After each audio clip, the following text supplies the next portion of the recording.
Dobrý deň, Havašová pri telefóne. Hovorím s konateľom spoločnosti Maen. Áno. Dobrý deň. Ja volám ohľadom toho, že sa robil celoštátny projekt, v rámci ktorého sa preverovala dôveryhodnosť firiem a živnostníkov a na vašu firmu neboli nájdené žiadne negatívne ohlasy.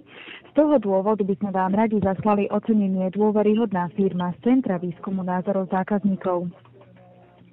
V rámci tohto projektu obdržíte zadarmo ocenenie Dôveryhodná firma v tlačenej podobe, na ktorom bude názov vašej firmy s informáciami, že na ňu neboli nájdené žiadne negatívne ohlasy.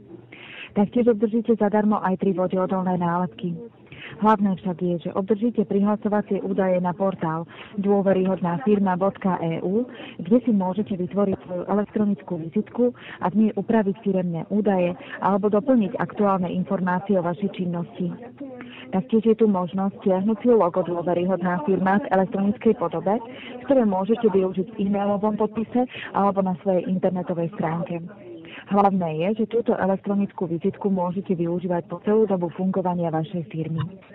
Jediný náklad spojený s vašou účasťou v tomto projekte je aktivácia elektronickej vizitky. Poplatok je jednorázový a to vo výške 49 eur bez DPH plus 5 eur pre kuriéra. Celková čiastka z DPH je 63 eur aj 80 centov. Výhodou pre vás je, že sa neviažete na žiadnu zmluvu a ako som už spomínala, elektronickú vizitku môžete využívať na dobu neurčitú. Samozrejme vám vystavíme faktúru pre odpočet DPH a čestné prehlásenie, že ide o jednorázový poplatok.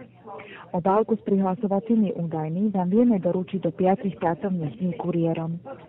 Na certifikáte by bolo napísané Maen SRO. Je to takto správne? Chcete sa ma niečo spýtať, doplniť?